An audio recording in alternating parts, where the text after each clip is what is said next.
dari hasil review yang kita tonton di video sebelumnya itu dapat disimpulkan bahwa teknologi yang ada di video tersebut yang terdapat ya maksudnya yang terdapat di video tersebut kan ada traktor otonom, terus ada drone pertanian, terus ada traktor pembajak gulma, di mana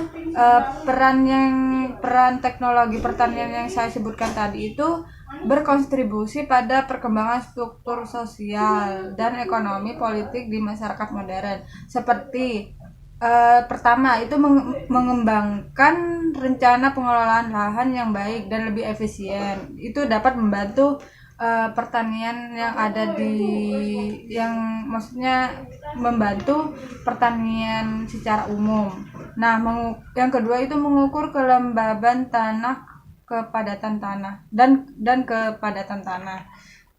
Data tersebut digunakan untuk mengoptimalkan penggunaan air dan memastikan bahwa tanaman menerima nutrisi yang cukup. Dari ketiga tersebut itu merupakan fungsi dari drone pertanian, di mana itu termasuk kontribusi yang diberikan teknologi tersebut kepada pertanian. Nah, untuk yang kedua itu traktor otonom. Nah, kontribusi traktor otonom ke pertanian itu yang pertama membajak lahan dan memindahkan bahan pertanian lebih efisien, lebih cepat, dan mempersingkat waktu yang dihabiskan oleh para petani. Nah, bekerja menggunakan teknologi dan perangkat lunak untuk mengumpulkan data dan memproses informasi untuk mengendalikan kendaraan secara otomatis. Nah, perkembangan traktor otonom Indonesia masih tergolong relatif baru dan masih dalam tahapan awal, namun beberapa produsen dan startup lokal telah memulai pengembangan traktor otonom untuk meningkatkan efisiensi dan produktivitas pertanian di Indonesia. Nah, yang ada di Indonesia yang produsen yang memproduksi traktor otonom itu terdapat pada PT Swadaya Harapan atau PT Swadaya Harapan Nusantara atau PT SHN. Nah, yang telah memproduksi traktor otonom berbasis GPS yang dapat mengelola tanah dan menanam bibit tanaman secara otomatis. Untuk yang ketiga itu ada traktor pembajak gulma. Kontribusi dari teknologi modern ini ke dalam pertaniannya itu membantu mengurangi penggunaan herbisida dan meningkatkan efisiensi dalam mengatasi gulma, dan cara kerjanya itu sama seperti traktor otonom, di mana robot pertanian otonom membajak tanaman gulma sedang dikembangkan di Indonesia. Memiliki potensi besar dan meningkatkan efisiensi pertanian dan mengurangi biaya produksi. PT yang memproduksi traktor pembajak gulma itu ada di PT Meraka Jaya yang menggunakan sensor otonom untuk mengenali gulma dan sistem GPS, mengendalikan khusus dalam pemrograman dan pemeliharaan. Pergerakan robot secara otomatis meningkatkan produktivitas dan efisiensi pertanian. Investasi awal untuk membeli robot pertanian. Dalam traktor pembajak gulma itu ada tantangannya. Yang pertama itu investasi awal untuk membeli robot pertanian dan sulit dijangkau oleh petani kecil. Penggunaan robot pertanian memerlukan keterampilan dalam pemrograman dan pemeliharaan. Nah, dari yang saya jelaskan tadi itu merupakan kontribusi pada pertanian, sehingga para petani jika ada teknologi tersebut perkembangan struktur sosialnya itu semakin meningkat, seperti yang darinya petani kecil, kita sebutnya petani kecil menjadi petani modern. Untuk kontribusinya pada ekonomi, dari yang sebelumnya kita memproduksi sedikit menjadi meningkat, sekaligus otomatis pendapatan yang diterima petani itu lebih tinggi daripada yang sebelumnya. Untuk kontribusi pada politik di masyarakat modern itu saya kurang tahu, mungkin nanti bisa dijelaskan secara lanjut oleh teman saya di video berikutnya.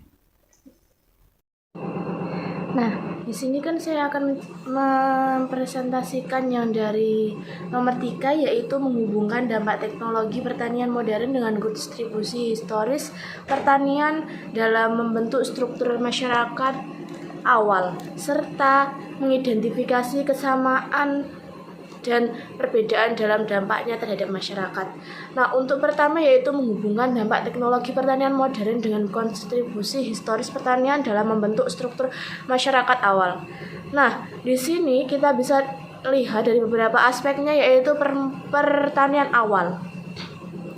Pertanian awal kemungkinan akan mendukung dan mengembangkan karena teknologi modern seperti di video tersebut dapat dilihat, yaitu dari drone atau traktor.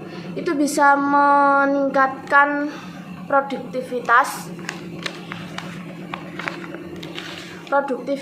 dan efisien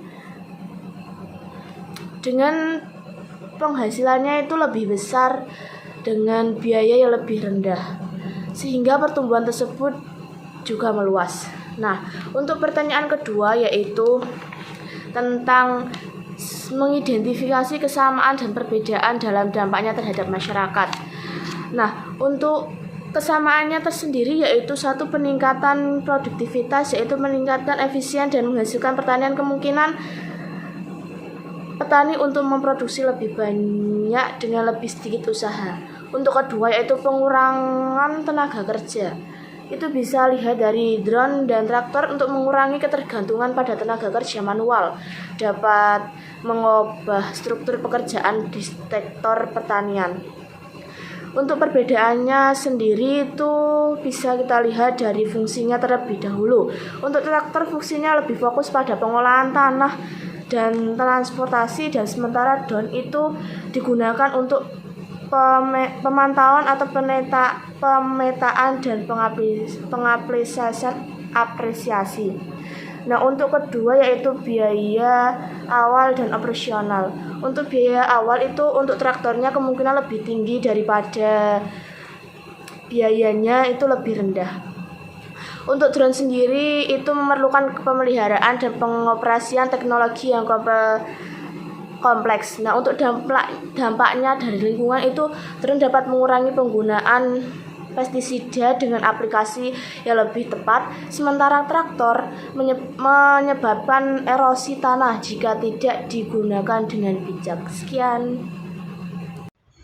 Ada perbandingan peran teknologi pertanian modern dengan inovasi-inovasi awal dalam peradaban agraris. Masyarakat agraris atau pra-industri dicirikan oleh fakta bahwa sebagian besar tugas produktif dilakukan di bidang pertanian dan penyediaan kebutuhan rumah tangga secara mandiri. Pada zaman inovasi-inovasi awal, inovasi seperti alat sederhana, pengembangan teknik irigasi, dan lain-lainnya membantu manusia beralih dari berburu dan mengumpulkan menjadi masyarakat yang agraris. Ini memungkinkan peningkatan produksi pangan, mendukung pembentukan permukiman tetap, dan memicu perkembangan sosial serta ekonomi. Sedangkan teknologi pertanian modern saat ini, teknologi seperti penggunaan alat mesin, bioteknologi, dan sistem pertanian lainnya, membawa efisiensi dan produktivitas yang lebih tinggi. Hal ini bukan hanya meningkatkan hasil panen, tetapi juga mengurangi kebutuhan lahan dan SDA atau SDM juga, serta meningkatkan keberlanjutan. Oleh karena itu, kedua tahap ini menunjukkan transisi atau perubahan era dari ketergantungan pada sumber daya alam yang terbatas menuju sistem pertanian yang lebih baik, terintegrasi, dan berlanjutan, menciptakan dampak besar terhadap sosial dan ekonomi masyarakat.